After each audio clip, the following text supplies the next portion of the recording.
ఓం శ్రీ గురుభ్యో నమ. హరి ఓం. శ్రీ మహాగౌర్యై నమ. శ్రీ విఘ్నేశ్వరాయ నమ. చాలామందికి అనేక విషయాలు చెప్పేటువంటి ఏకైక ఛానల్ మన ఛానల్ మాత్రమే.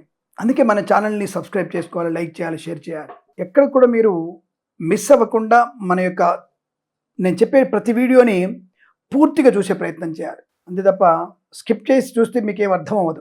ఆ విషయాన్ని గమనించుకోవాలి. నేను చెప్పేవి జ్యోతిషాంశాలు, శాస్త్రాంశాలు, భౌతికమైనటువంటివి, సైకలాజికల్గా కూడా ఉంటాయి. ఆ విషయాన్ని గమనించుకుంటే మంచిది. ఈరోజు మనం 5/4/2026 ఈ రోజున మనకి ఒక విశేషమైనటువంటి వ్రతాలు రెండు ఉన్నాయి. ఒకటిగా అందరికీ సుఖమైన వారం అంటే ఆదివారం, కాస్త మనకి సెలవు దినం కూడా ప్రకటించబడుతుందిగా. కాబట్టి అందరము కూడా ఈ రెండు పూజలు చేసుకోవచ్చు. మీకు ధనము కావాలా, ఈ పూజ చేయండి. మీకు వివాహం కావాలా, తప్పక ఈ పూజ చేయండి. అలాగే సంతానం పొందుకోవాలనుకున్నారా, ఈ పూజ చేయండి. భార్యాభర్తలు మావిడాకులు కట్టుకునే ఇంటి కోసం కాకుండా మావిడాకుల కోసం కోర్టుకెక్కే వాళ్ళు ఉన్నారా, ఈ పూజ చేసుకోండి.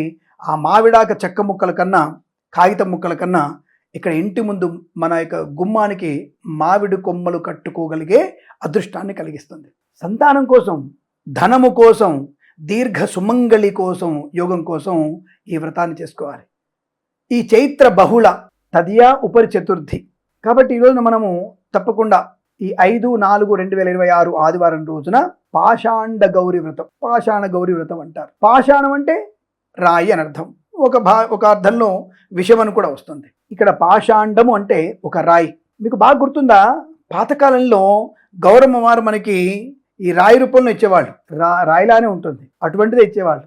అటువంటి పాషాణాన్ని అంటే ఈ యొక్క రాయి రూపంలో అమ్మవారు ఉంటుంది కదా, గౌరమ్మ చేసేటివి రాయి రూపంలో ఉంటుంది కదా, ఆ రాయి రూపంలో ఉన్నటువంటి గౌరీదేవిని పూజించాలి.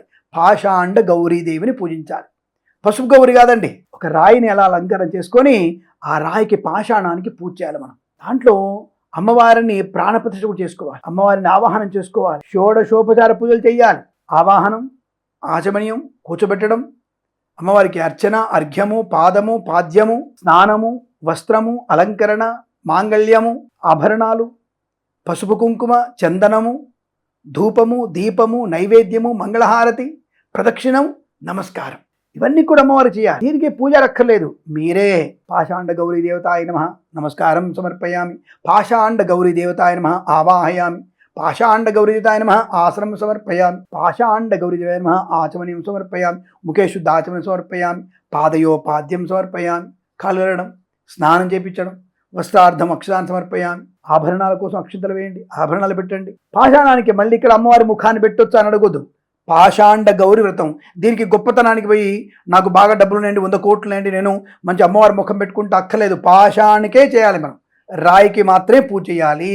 కొత్తగా దానికి మళ్ళీ డెకరేషన్లు చేసి చేయకండి. పాషాండ గౌరీ, పాషాండానికి ఆ రాయి ముక్కకే అమ్మవారిగా భావించి పూజ చేయాలి. అలా కాకుండా వేరు చేస్తే రివర్స్ కొడుతుంది. మనకి పేరుకి పెత్తనం ఇస్తే తెల్లారి గుట్టిది అన్నట్టు చేస్తారు మీరు. అలా చేయకండి. హాయిగా అమ్మవారికి పాషాండ గౌరీ వ్రతం పూజ చేసిన వారికి అద్భుతం, తప్పకుండా అమ్మవారి యొక్క సంపూర్ణ అనుగ్రహం ఉంటుంది. ఎందుకు ఈ యొక్క వ్రతం వచ్చింది అంటే, ఒకానొక సమయంలో ఒక అప్పట్లో ఒక అందరూ మంచి సుమంగళ్ళందరూ కలిసి ఈ వ్రతం చేసుకుంటున్నారు. సౌభాగ్యం కొరకు, సంతానం కొరకు, వివాహం కాని కన్యలు కూడా చేస్తున్నారు.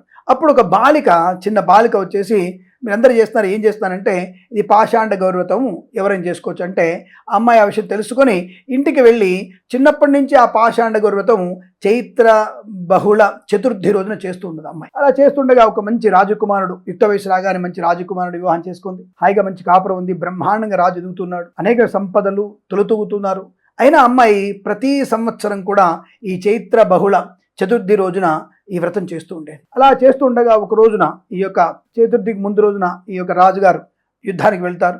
వచ్చిన తర్వాత ఈ అమ్మాయికి ఈ చతుర్థి, పాషాండ చతుర్థి అమ్మవారి గౌరీ వ్రతంలో పెట్టాల్సినవి గట్టి ఉండ్రాళ్ళు, బియ్యపినటువంటి ఉండ్రాళ్ళు ఉంటాయి కదా, ఆ ఉండ్రాళ్ళని నైవేద్యం పెడతారు. 5 కానీ 9 కానీ 11 కానీ ఆ నైవేద్యాలు పెడతారు. వాటిని ఆ నైవేద్యం పెట్టి అవి ప్రసాదంగా తీసుకుంటారు. ఈ రాజుగారు యుద్ధానికి పోయి గెలిచి వచ్చాడు కదా, కొద్దిగా ఓవర్ యాక్షన్ ఉంది మహానుభావుడికి.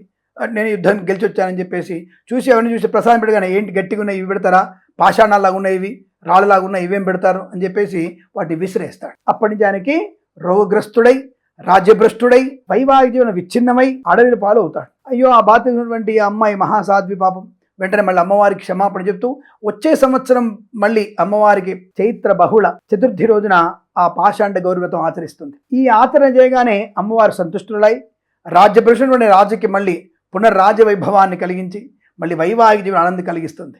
అప్పటి నుంచి రాజు మళ్ళీ అమ్మవారిని ఎటువంటి తప్పు చేయకుండా క్షమించని అడుగుతూ ఆయన జీవనాన్ని సాగిస్తూ రాజ్య పరిపాలన చేస్తూ ఆనందంగా ఉన్నాడు. ఇది ఈ యొక్క అమ్మవారి కథ. ఈ కథ విన్నవారికి చెప్పిన వారికి కూడా అష్టైశ్వర్య ప్రాప్తి కలుగుతుంది. కాబట్టి ఎవరెవరైతే ఈ పాషాండ గౌరి వ్రతాన్ని ఆచరిస్తున్నారో ఈ తర్వాత సాయంకాల సమయంలో ముగ్గురికి కానీ 5గురికి కానీ ముత్తైదువులకి పసుపు కుంకుమ చీరలు ఎవరైతే పెడుతున్నారో వారందరికీ కూడా అద్భుతమైనటువంటి సుమంగళ యోగం, ధనయోగం, ఐశ్వర్యం, సంతాన యోగం తప్పక కలుగుతుంది. ఇది ఆచరించండి. ఈ పాషాండ గౌరి అమ్మవారి అనుగ్రహం పరిపూర్ణంగా మేము ఉండాలని కోరుకుంటూ, అలాగే మరొక చిన్న విషయం, ఈ రోజున మన బొజ్జయ్యకి మనకి భౌమ చతుర్థి కూడా. బొజ్జయ్యకి చతుర్థి ఈ చతుర్థి విశేషం ఏంటి చెప్పండి? సంకష్టహర చతుర్థి. పొద్దున అమ్మగారి పూజ, సాయంత్రం కొడుకు పూజ. ఎంత విశేషం చూడండి. అటువంటి మహాభాగ్యం ఎక్కడ ఉంటుంది మనకి? కాబట్టి ఉదయం సాయంత్రం వరకు మీరు ఉపవాసంగా నక్తముగా ఉంటూ సాయంకాల సమయంలో ప్రదోష కాలంలో బొజ్జయ్యని పూజించండి. కాకపోతే ఇవాళ బొజ్జయ్యని పూజ సమయం కొద్దిగా ఆలస్యంగా ఉంది. అంటే ప్రదోష కాలంలో రాత్రిపూట అవుతుంది. ఏకంగా సంకష్టహరి పూజ 9:47 అవుతుంది. ఆ సమయంలో ఆయన పూజించే ప్రయత్నం చేయండి. ఆ తర్వాత భోజనం చేయండి, పర్వాలేదు. ఒక రోజుకి ఇబ్బంది ఏం కాదు. తప్పకుండా ఉదయం పూట పాషాండ గౌరి వ్రతం, సాయంకాల సమయంలో గణపతికి సంకష్టహర చతుర్థి పూజ చేసుకోవడం విశేష యోగం. ఈరోజు విశాఖ నక్షత్రం కూడా ఉంది, చాలా విశేషమైనది. అంటే వృశ్చిక రాశి వారికి తప్పకుండా సమస్తమైనటువంటి కోరికలు నెరవేరడానికి అవకాశం ఉంటుంది. అంటే మిగతా నెరవేరు కాదు. ఈరోజు విశాఖ నక్షత్రం 4వ పాదంలో జరుగుతుంది కాబట్టి చంద్రుడు అద్భుతమైన యోగాన్ని, ఆనందాన్ని పొందుకుంటారు. వృశ్చిక రాశి వారికి తప్పక అనుకూలవంతమైన శుభయోగం కలుగుతుంది.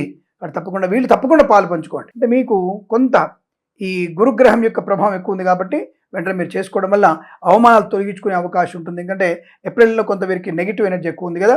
ఈ రాశి వారికి జాగ్రత్తగా ఉండండి. కాబట్టి ఇలా మీరు సంతాన సౌభాగ్య ధనయోగాన్ని, కార్య విఘ్నాలు పోగొట్టడానికి, గౌరవాన్ని పొందడానికి, గృహలాభాన్ని, విద్యాలాభాన్ని, ఉద్యోగ లాభాన్ని పొందడానికి సంకష్టహర చతుర్థి వ్రతాన్ని కూడా సాయంకాల సమయంలో ఆచరించి ఇటు అమ్మవారి అటు కుమారుడి ఆ యొక్క అమ్మవారి కుమారుడి అనుగ్రహాన్ని పొందాలని కోరుకుంటూ సర్వే జనా సుఖినో భవంతు. ప్రేమతో మీ కిరణ్ శర్మ.